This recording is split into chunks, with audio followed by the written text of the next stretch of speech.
Hai hai hai, rindu sekali rasanya bisa menyapa kalian lagi. Yuk, kita mulai ceritanya. Aku terjebak dalam sebuah labirin yang dinding-dindingnya terbuat dari bayang-bayang masa laluku sendiri. Sedangkan peta yang kubawa bukan petunjuk jalan, melainkan menggambar jalan baru setiap kali kubuka. Pada ringkasan cerita sebelumnya, di mana sosok asli Master Changkun muncul di tengah-tengah keterkejutan kelompok sekte Yunlu. Wang Tiansheng akhirnya menceritakan bagaimana dia dan Master Changkun bertemu. Pada saat perburuan harta karun di gua tersembunyi Master Changkun, Wang Tiangu mengkhianati Marquis Nanlong dan berusaha membunuhnya. Untungnya Han Li berpihak pada Marquis Nanlong dan berhasil lolos dari kematian. Saat itu berkat bantuan Linglong, Han Li membawa kabur cincin Yin dan Yang, jaring awan ungu, 10 racun tertinggi, dan beberapa metode keterampilan Master Changkun. Sedangkan kelompok Wang Tiangu mendapatkan sisa-sisa harta karun lainnya termasuk lukisan Master Changkun dan harta karun tersebut diberikan kepada Wang Tiansheng sebagai pemimpin sekte Yunlu. Awalnya, aku berencana mengatakan semua ini setelah kita tiba di altar kuno, tapi aku tidak punya pilihan. Aku akan memberitahumu segalanya sekarang. Dia lalu mengeluarkan sebuah gulungan yang bersinar di tangannya.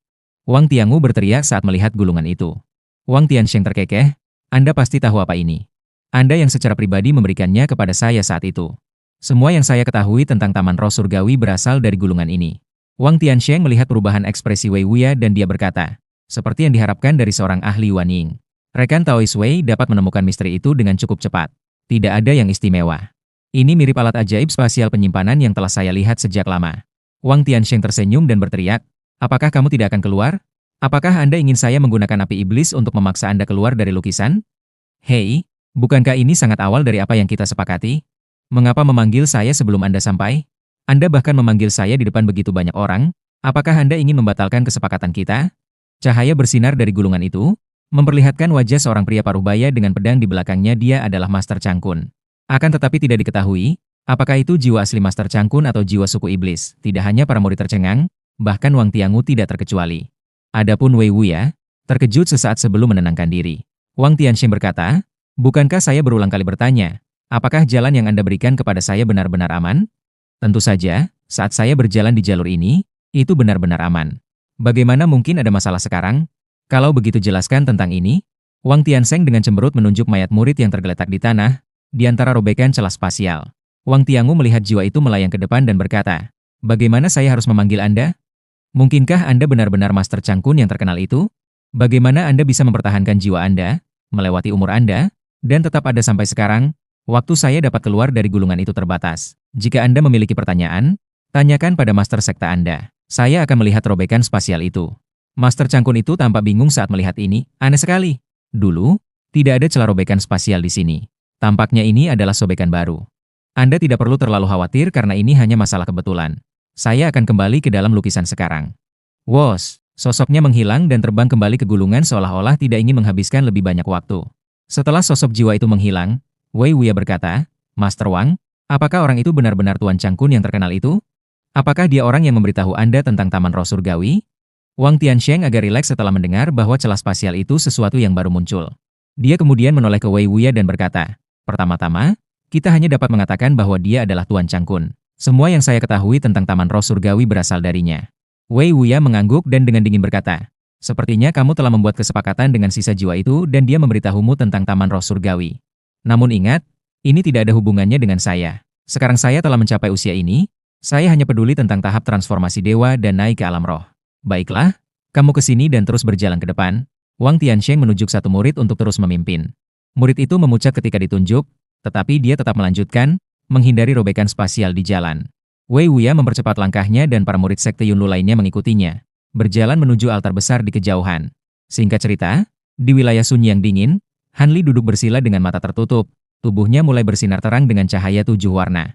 Nona Ziling menunggu di samping, matanya yang jernih menatap wajah ganteng Han Li. Sejujurnya, dia merasakan cinta yang tidak jelas terhadap Han Li. Tidak bisa dikatakan bahwa mereka hanya teman biasa. Ziling merasa senang ketika Han Li mengagumi kecantikannya. Dia mengetahui fakta baru dari Song Yu, bahwa Han Li telah memiliki istri yaitu Nang Ongwan.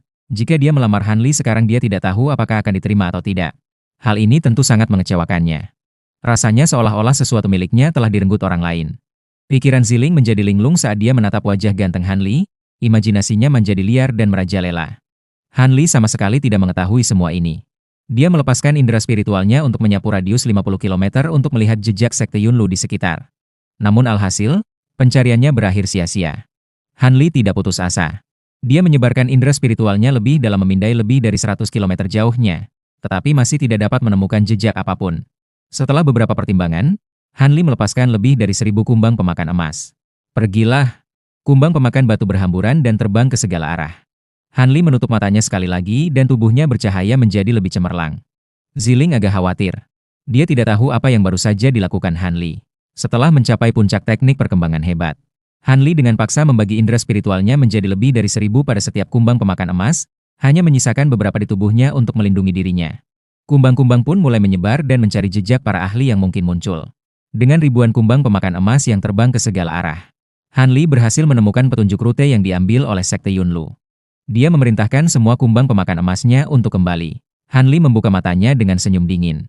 Saya menemukan jejak mereka. Dengan mengatakan itu, Han Li berdiri dan terbang melintasi langit dalam seberkas cahaya biru. Ketika Ziling melihat ini, dia bersukacita dan mengikutinya dari dekat. Tak lama kemudian, Han Li dan Ziling muncul di atas hamparan batu berserakan. Han Li dengan tenang berkata, sepertinya ini adalah salah satu tempat dengan simbol iblis yang ditempatkan di sini. Han Li mengeluarkan kereta tunggangan angin. Kami akan segera mengejar mereka. Anda terbang terlalu lambat, jadi naiklah ke dalam kereta. Kami akan mengejar mereka jika kami terbang beberapa kali lebih cepat dari yang kami lakukan sekarang. Beberapa kali lebih cepat? Ada terlalu banyak robekan celah spasial di lembah. Bukankah itu terlalu berbahaya? Ekspresi Ziling berubah ketakutan. Nona Ziling tidak perlu khawatir. Saya Han Li akan selalu melindungimu di sisa hidupku. Han Li tersenyum misterius dan melanjutkan, apa Nona Ziling tidak mau mengambil risiko untuk buah asal alam? Mata jernih Ziling berkedip sesaat sebelum dia tersenyum manis dan berkata, menurut apa yang saya ketahui tentang Anda, Saudara Han pasti tidak akan mengambil risiko kecuali dia benar-benar yakin. Sepertinya Anda memiliki teknik rahasia yang bisa melihat robekan celah spasial yang tak terlihat. Karena itu, dengan hormat saya akan mengikuti saran Anda. Lalu Ziling naik ke dalam kereta tunggangan angin. Han Li tanpa kata-kata segera melesat dengan kereta dalam sekejap mata. Hanya dibutuhkan kurang dari setengah hari perjalanan melintasi gurun, sebelum menyusul kelompok Sekte Yunlu. Ketika Han Li dan Ziling akhirnya menyusul, mereka melihat bahwa kelompok Sekte Yunlu, Penatua Zhong mengalami beberapa kecelakaan. Karena kesalahan muridnya tidak sengaja menginjak ranjau, formasi pembatasan kuno di dekatnya aktif dan mereka saat ini sibuk mencoba menyelamatkan diri masing-masing. Dasar murid bodoh, apakah kamu tidak bisa lebih berhati-hati? Kamu bisa membunuh semua orang dengan kecerobohanmu. Penatua Zhong tidak dapat merasakan jejak Han Li di dekatnya. Sebaliknya, Han Li mampu menggunakan indera spiritualnya yang kuat untuk mengamati mereka dari kejauhan tanpa terdeteksi. Han Li jelas merasa bahwa fluktuasi ki spiritual pembatasan kuno tidak terlalu kuat. Dengan bantuan Penatua Zhong seorang ahli Yuan Ying tahap pertengahan, sepertinya mereka tidak akan terjebak lama. Namun, penundaan kecil ini adalah kesempatan emas bagi Han Li untuk mendahului mereka. Han Li bergerak maju secepat kilat dengan kereta tunggangan angin, meninggalkan kelompok Sekte Yunlu jauh di belakang. Dengan Ziling di sisinya, keduanya tiba di pegunungan hijau yang berkilauan. Seharusnya di sini. Apakah Anda melihat gunung yang menyerupai burung terbang? Itu adalah tandanya. Ziling berbicara dengan nada gembira saat melihat pegunungan di depannya. Sampai di sini dulu petualangan kita hari ini. Stay awesome and see you next time.